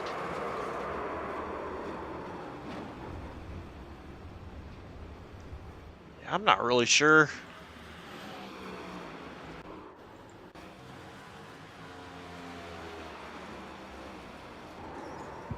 That was a hard hit. Clobber the back of him, and Dane Cruz is going to have issues. Broken toe link's going to pretty much end his night. Now, what I'm going to point out, everybody, and I mean everybody, is going to come down pit road, because not only are you going to get the top off on your fuel, you're going to take a set of tires here to get this last stint in to make it to the end of this race. So we'll see if it pays off, who it pays off for best. But on pit road, here we go. It's all about who can get off first, who can make the move work, who can have their best shot to win after this pit stop. I see Zach Probst to back up. As of right now, though, I see Brian Dees, I believe, rolling off pit road first. It looked like he might have taken 2 tires. Brian Dees, Derek Paulson, Ben Lacey, Bridger Olson, Ty Marasco, the top 5. Indeed, he did. At least it looks like he did. A 10.8-second stop for the driver of the 17 car. I'm going to double check and see, make sure I'm right about that. Gets in the block.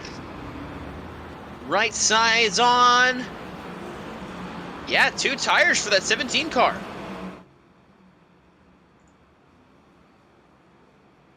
An interesting call. Late in the race, you're going to go for anything you can to see if you can make it work and get the win.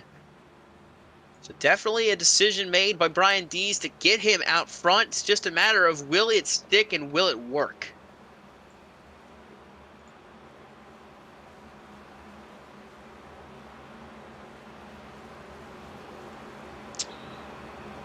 Well, while we're under caution, and actually, Dawson, before I show this on stream, I'm going to send you this so you are looking exactly at what I'm about to show.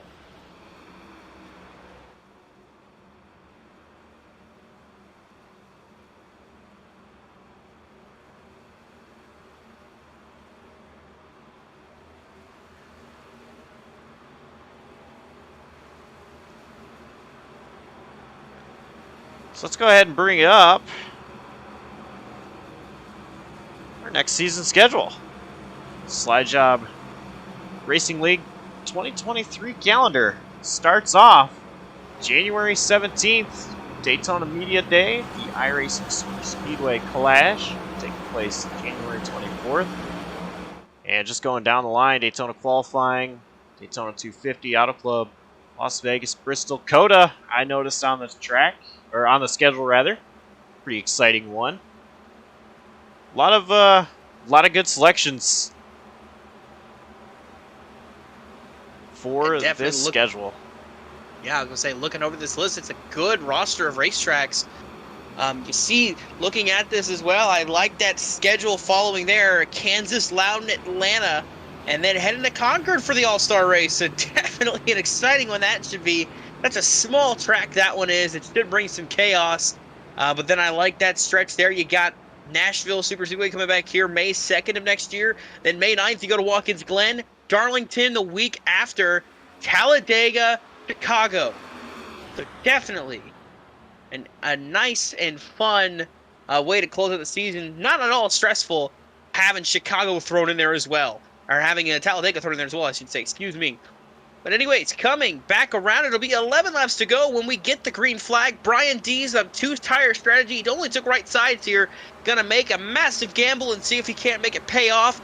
Everybody else on 4 tires. Derek Paulson, Bridger Olson, Ben Lacey, Jamie Plourde, the top 5.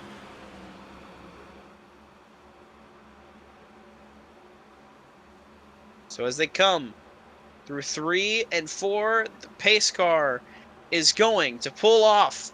Brian D is now in control of this field as they head to the Geico restart zone. 11 laps remain here. Who's going to walk away with the win? The green flag is back in the air, and a great launch by Brian Dees.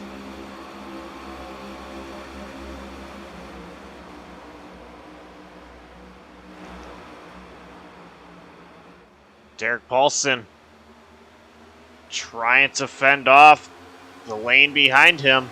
Side by side. 7 in the 0-2. Lacey Olsen. Olsen under pressure from Jamie Plord, though. Who's got pressure from Ty Marasco back behind him. 10 laps to go with the line. D's going to have to fight hard. He's going to have to play defender all the way around the track. You see him blocking the 6 of Derek Paulson as hard as he can. Meanwhile, the battle for third, Ben Lacey to the inside of Bridger Olsen, sliding up into maybe a little bit of contact. They did not give each other much room at all. Bridger Olsen trying to make that high line work.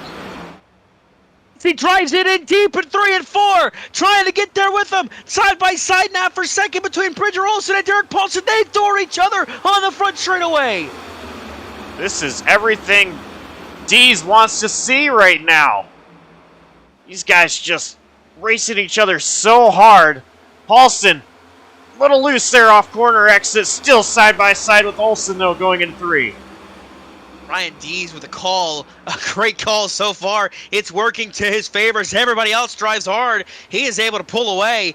The side-by-side battle for second still ongoing between Olsen and Paulson. As you see now, Lacey on the back bumper. They're 3 wide back behind. That's Jamie Plord, Ty Marasco, and Dalton Kilrow. Maybe some contact with Plord and Marasco.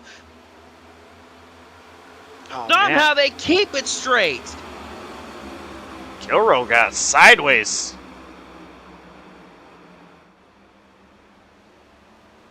Contact sideways, the 59 plate, sprawling wrecking into Austin McGill. Heavy hits for the 21 and the 16 who ran into him. Jonathan Canfield did.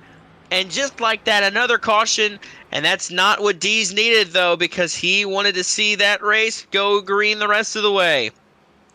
And Bridger Olsen was ahead of Derek Paulson at the time of caution. So Olsen will restart P2. Look at that replay. The 59 and the 41, Kilrow and Sparling got side by side with each other. That made the 59 really loose. And around he went, overcorrects it into the 21, who just clobbers that outside wall, sends him all the way back across the racetrack. And is going to take him out of contention for this one. That eliminates 2 more, Sparling and McGill, damaged after that issue. So 7 laps remaining in this race. It's going to be close. It might get to an overtime, if not an unofficial overtime, as they come around under caution here. So while we're still under caution, I'm going to bring up schedule again. And you see our information. Free entry, $50 dash for cash. I see on this calendar graphic, race distances are all subject to change. If I bring this up, of course, it says $40 total purse. But the dash for cash races would be Kansas, Talladega, Sonoma, and Atlanta. And I'll tell you what, now that I am really actually paying attention to what this says and focusing on it, I have to say I think that is a very solid lineup right there for the top 4 non-playoff drivers eligible each week. Same format as Xfinity Series Dash for Cash. So I have to say that's a pretty cool, neat little thing they have, and makes me jealous that I wouldn't be able to be out there running for it.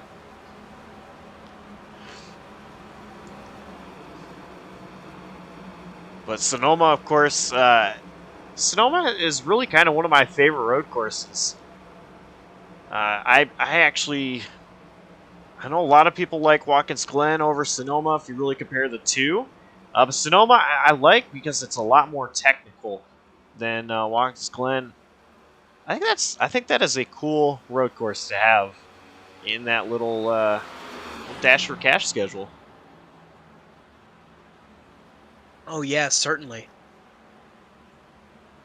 We'll have to see, though. It'll be interesting to see how this all plays out for the Dash for Cash. But right now, coming around this time by, should be getting the one to go, I believe, this next time. And it'll make it about a 3-lap shootout here if we keep it green the rest of the way.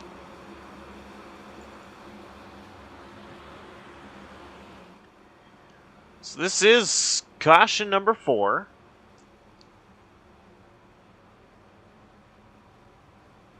Could go green with 3 to go if what you said is correct. Which I expect them to get the one green here.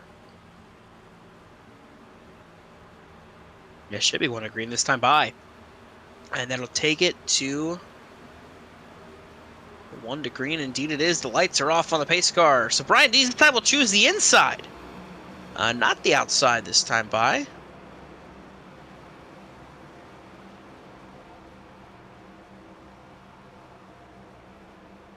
So as the field will come around in through 1 and 2, a 3-lap dash to the finish.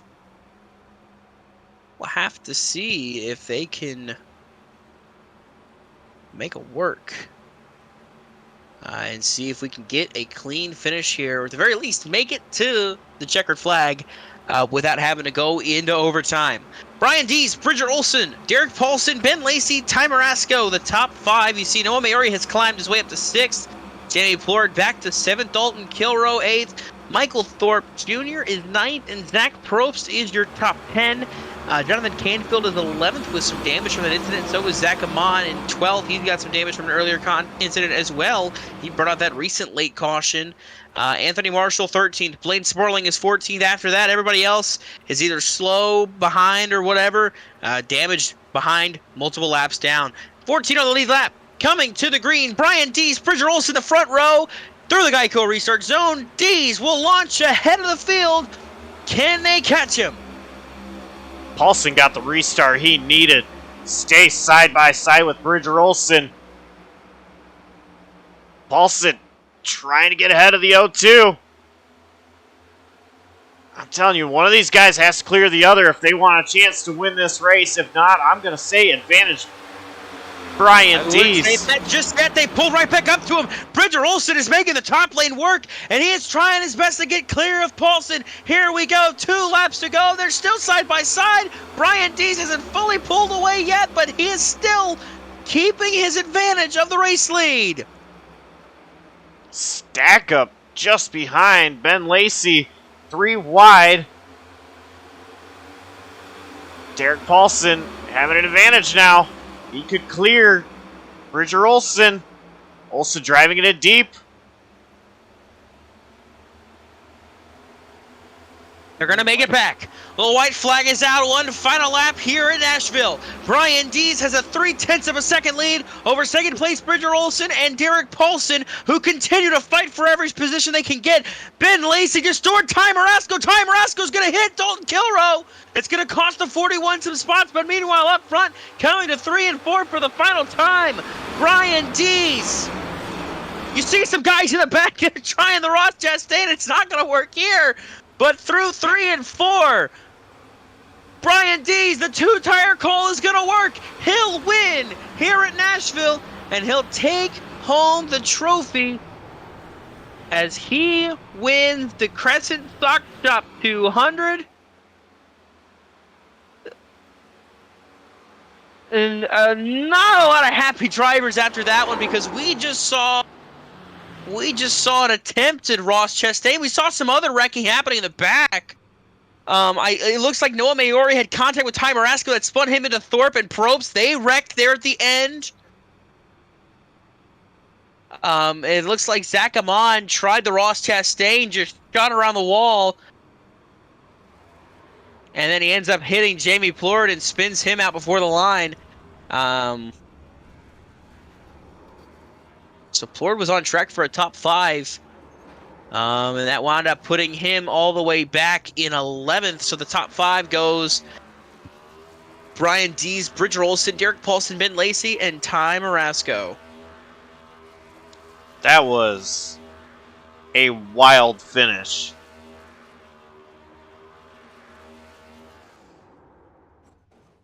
Here we just see Brian Dees celebrating his big win.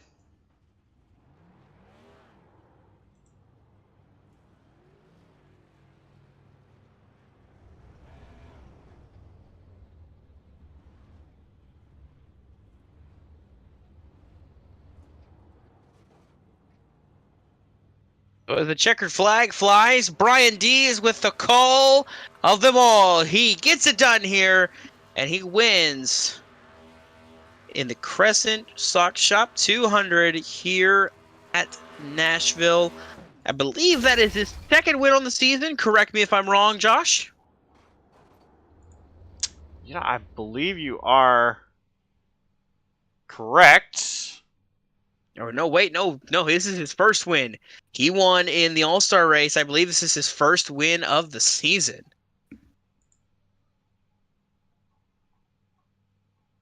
That could be what I am thinking of as well, as knowing Yeah, he was in I victory remember- lane somewhere. Yeah, I remember him winning somewhere, but that was the All-Star race. That was not, in fact, here. But an exciting race, a chaotic race, and a crazy finish leads us to the end of tonight's activities. So let's say we get a word in first with the driver of the 6. I believe you've got Derek Paulson there, Josh. Let me see. There he is.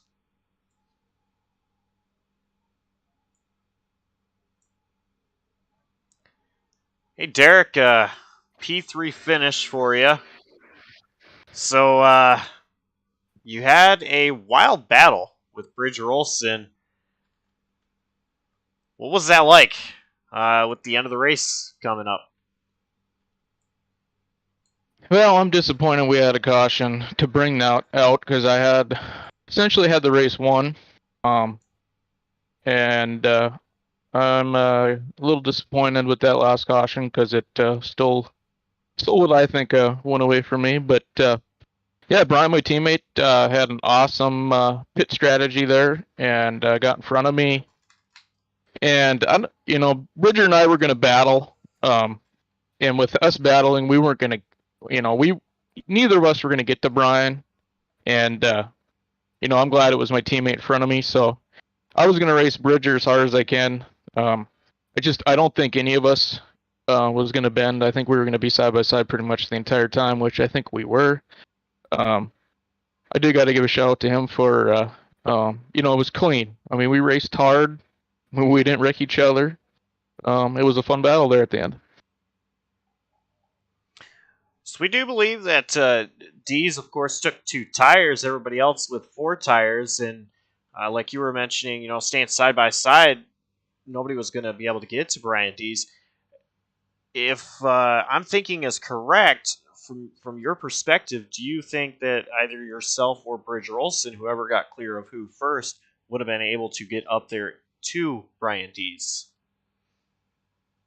We had such a short run there. Now, if we went to have that last caution there, we had 14 laps to catch them. So if one of us got past each other, it would have been interesting. Might have had something for D's, but Brian, he's pretty good at this track. Has a pretty good history of this at this track, so he knows how to drive it, and he had an excellent pit call there at the end. That was awesome. Glad to see him get a W here tonight. All right, well, before we let you go, who gets it done for you? Who do you have to thank and give a shout out to? Michael Falk Racing Designs, or MFRD Racing, MF Racing Designs, I should say. He does all our paints. He decided to go with Halloween paints tonight, and I think majority of us MFRD racers had Halloween paints. Got to thank Team MFRD, Brian and Ty and Dalton. I got to thank you guys up there in the booth for broadcasting every week. I got to thank here the admins at Slide Jobs for putting on a good league here, and yeah, you think I think that's about it. All right, well, P3 finish for Derek Paulson. Just not able to get a very good run away from Bridger Olson, but good finish still for Paulson.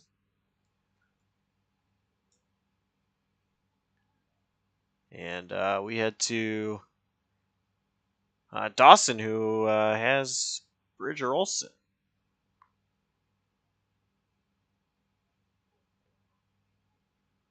If I can find him. Ah, there he is. Down here, second place finish for Bridger Olson. What very well could have been a win here tonight. Bridger, what else do you think you might have needed there to compete for it at the end? Your teammates. Really just, I don't know what I could have done differently. I don't think I had the pace to win anyways, because I know Ben Lacey was saving for a lot of that run, and I was still kind of iffy on making it a 2-stop, so I don't know.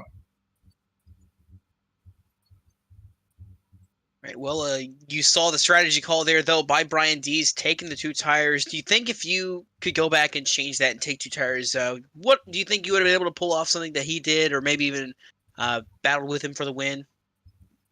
I don't think so.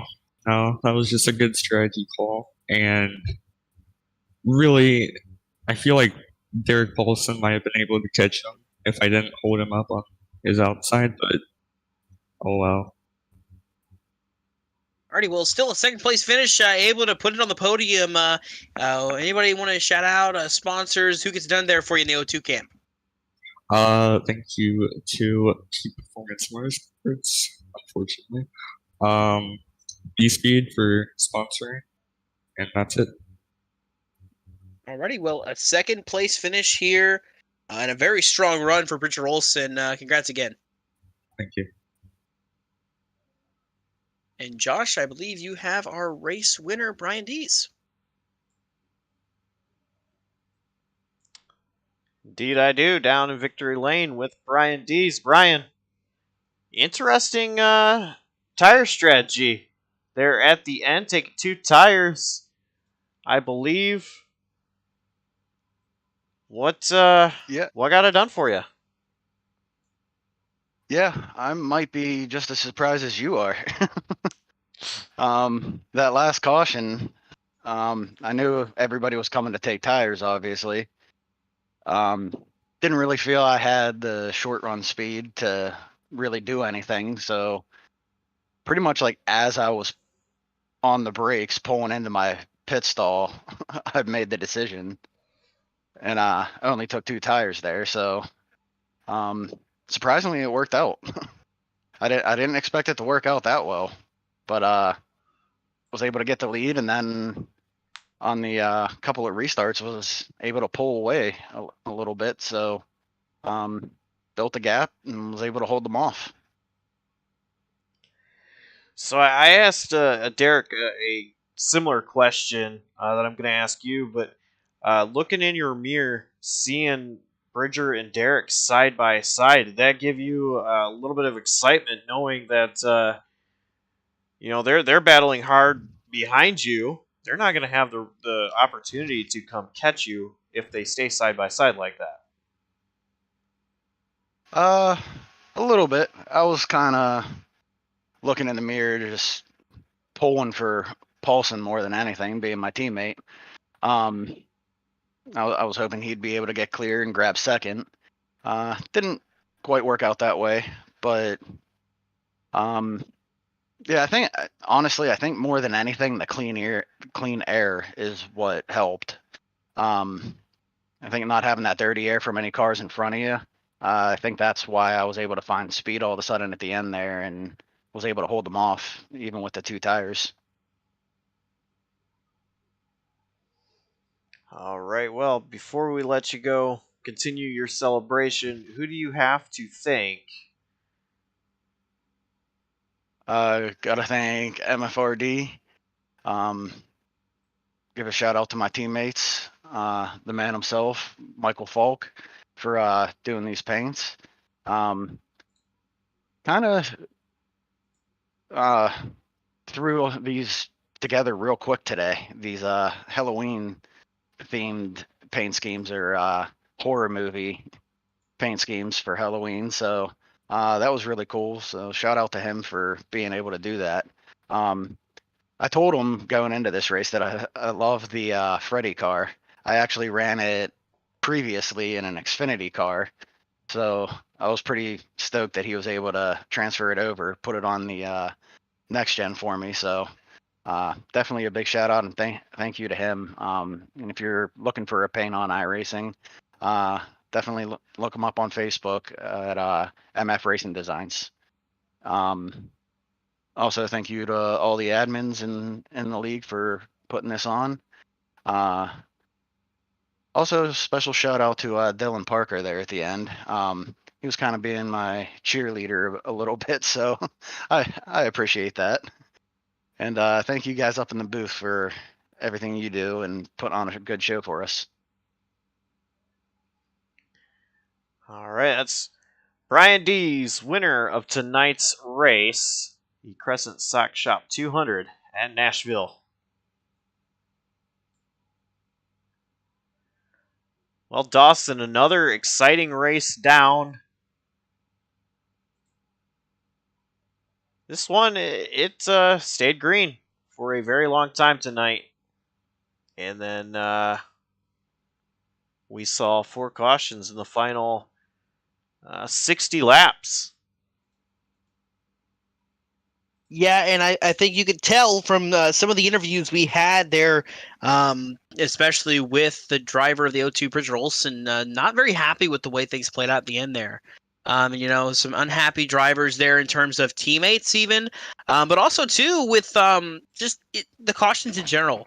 Some very unhappy drivers with the way things played out, the way things finished. Just overall not a happy mood leaving this race for anybody that's not named Brian Dees. And we saw, everybody arguing with that about that move, but also too further back in the field, they're coming to the line. I think everybody talked to town this weekend in NASCAR in racing was the Ross Chastain move that we saw in Martinsville. And somebody tried to replicate that here tonight. That was the 54 of Zach Amon. He tried his best to make that move work. But if you can see that replay right there that we're seeing, you see him riding the wall right there, but as he comes off the wall, he takes out the 38 of Jamie Plord. What would have been a top 5 finish for the 38 wound up being 11th as he crossed the line. And so Plord was not happy at all with Zach Amon. So definitely a lot of tempers flaring after that race. Nobody coming away happy, obviously, but that happens in racing, and so you'll see it happen all the time. But, you see there, that 38 doesn't really have any options as that 54 comes off the wall and just shoots right down into him.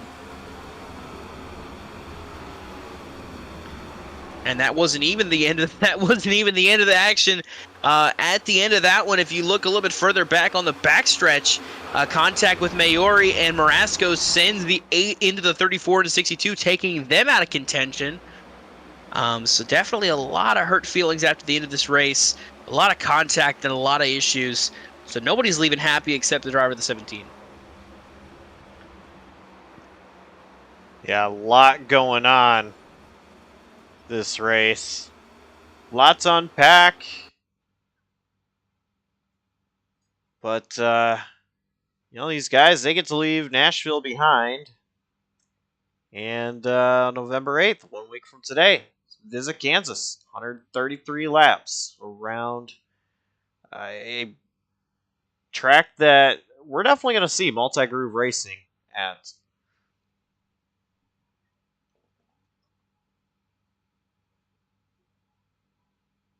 Yeah, it would be Kansas is a very fun track.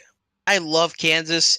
It'll be even more fun to watch with these Cup cars compared to what I'm used to watching with the trucks at Kansas. So it should be a fun race and lead to a fun result, I believe, at the end of things. But, talking about trucks, looking at this week up on the schedule, coming up tomorrow night, we have a championship race In the Mardon Tech Juggernaut Truck Series, they will be racing for a championship tomorrow night. 4 drivers will do battle. That's going to be Rich Petrucco, Zach Rinker. Then I believe after that it was Eric Wineland, and I want to say it was Craig Fryer was the final one that slipped in. Could be wrong on that one. But we got 4 guys that are going for a championship at Phoenix. You don't want to miss that. You'll want to tune in for that one tomorrow night. We'll start at 8 o'clock Eastern Time for those of you watching at home. Friday night, Josh, we're going to have another race as well, the NAOR race. The NAOR takes on, what track is it again? They are actually on a bye week. So no week this week, Friday night, but Saturday night in the Pits News, also on a bye week. So really all we got this week left, we got tomorrow night, the Juggernaut Truck Series Championship race at Phoenix. We will crown a champion tomorrow night, and all that starts at 8 p.m. Eastern, of course, here on JCTV, Josh. Yeah, definitely excited for that. More action coming up. The Side Job Racing League as well, as mentioned. Kansas next week. I'm looking forward to Kansas as well. Great track, always produces great racing. And this league, I think, will be no different in visiting Kansas Speedway. But I think that's going to do it for us, Dawson. Great racing tonight we saw. And so, yeah, just, hope everybody had a safe, fun Halloween yesterday. Happy November to everybody. And big thank you to all the fans watching, all the drivers. Without any of you guys, this would not be possible. Big thank you to the admins behind the series that also do everything to make this happen. Dawson, thank you for always commentating with me. And I'm Josh Coppernell, signing off. Stay safe, take care, and we'll see you next time.